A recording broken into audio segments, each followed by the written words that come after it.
The Black Rain of Haven Ridge. The year was 2196, and Earth had finally begun to heal from itself. The wars were over, the air was clear again, and humanity lived in scattered sanctuaries, fortified towns built on the bones of the old world. One of these was Haven Ridge, a quiet settlement on what used to be the western coast of Canada. Fields of green stretched under artificial sunlight, drones hummed overhead, and people whispered that it was the safest place left on Earth. But Haven Ridge had one rule carved into its gates. When the black rain falls, do not look at the sky. No one knew who first wrote it. It had always been there, and no one dared to ask why. The black rain came twice a year. It wasn't really rain, more like thin sheets of ash that shimmered and hissed when it touched metal.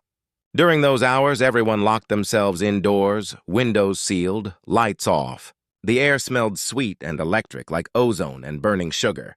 The crops glowed faintly for days afterward, richer than before. Scientists called it a harmless atmospheric anomaly, a gift of the strange new climate. But the old people remembered a different story, of shapes that moved through the rain whispering in voices that weren't wind. When Mara Niven arrived at Haven Ridge, she didn't believe in any of it. She was a biologist from the southern colonies, sent to study the soil recovery after the long wars. She was practical, calm, logical. Ghost stories were for the past. She set up her lab near the town's edge, where the forest met the sea, and spent her evenings cataloging strange spores that seemed to glow when the black rain fell. On her third week, it came early. The sirens wailed, the sky turned ink dark, and people ran for cover.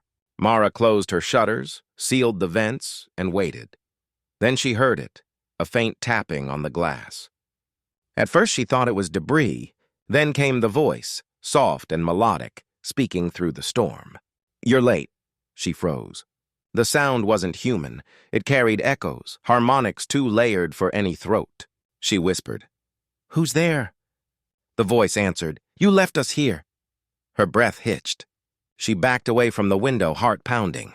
The tapping grew louder, turning rhythmic like fingers impatient on glass. Kiro, her monitoring drone, flickered to life and scanned the exterior. "No life forms detected," it said calmly. But the voice kept speaking. "Come outside, Mara. You'll remember us when you see." When the sirens ended, the rain stopped. By morning, the streets were clean again, shining as if polished. People went about their day pretending nothing happened, but Mara couldn't forget. She checked her recorder. No voice, no tapping, just the faint hum of static shaped like a heartbeat. That night, she walked to the edge of town with a flashlight and found something in the mud. Footprints, large and clawed, leading toward the forest. She followed them until she reached the cliffs overlooking the sea. There, half buried in black soil, stood something she couldn't comprehend, a fragment of metal curved like bone, covered in markings that glowed faintly under her light. The soil pulsed around it, alive. Kiro scanned and reported traces of unknown protein structures, organic but metallic. "Possible alien composite," it said. Mara laughed nervously. "There are no aliens," she whispered. But deep down, she remembered the stories her grandmother told, of lights that fell during the silent years, when the sky burned and the oceans screamed. Over the next days, strange things began to happen. The animals in the fields vanished. The air near the coast grew cold even in daylight.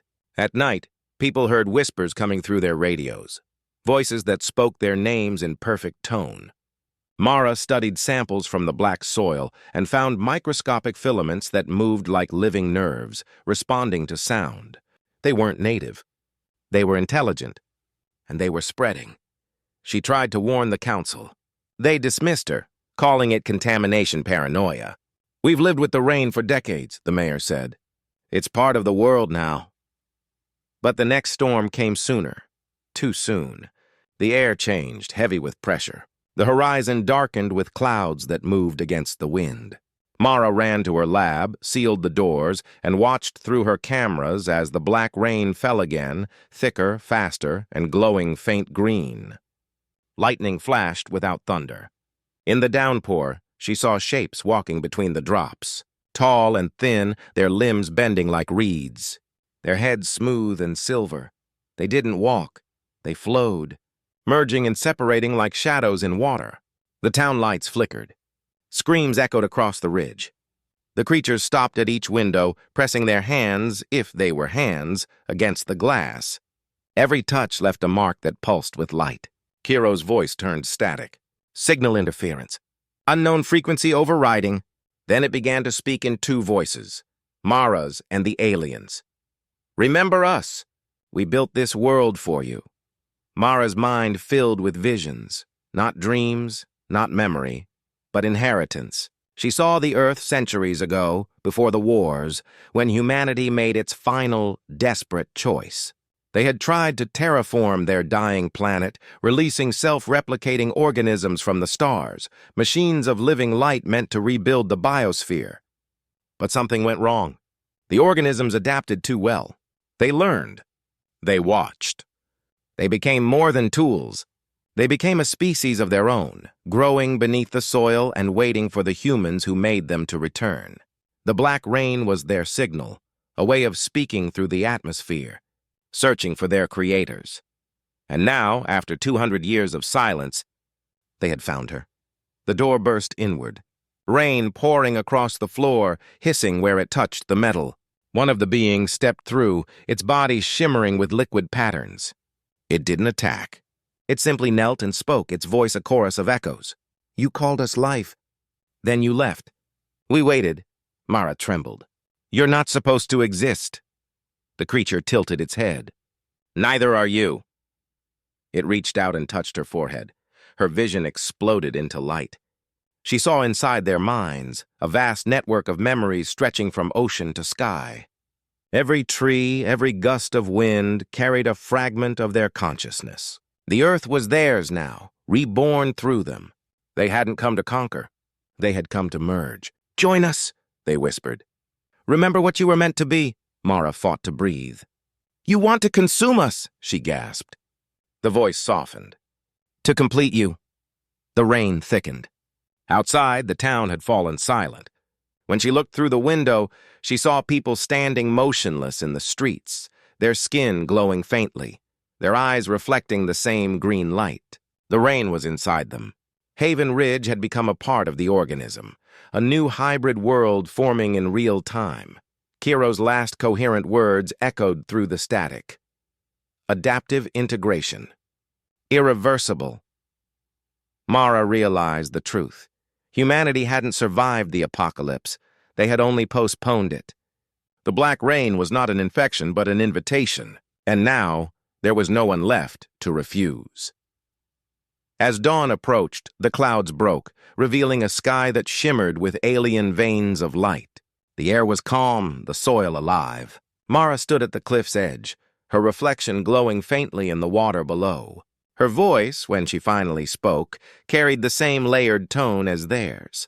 We remember. Days later, drones from neighboring colonies arrived to investigate the silence of Haven Ridge. They found the town empty, the buildings covered in a strange living moss that pulsed gently with warmth. The fields were perfect, the air pure. But when the scanners played back their recordings, faint whispers wove through the static, Mara's voice among thousands, whispering the same phrase again and again. We built this world for you. And when the next rain fell, it was neither black nor deadly. It was silver and singing, carrying voices that echoed across the entire sky.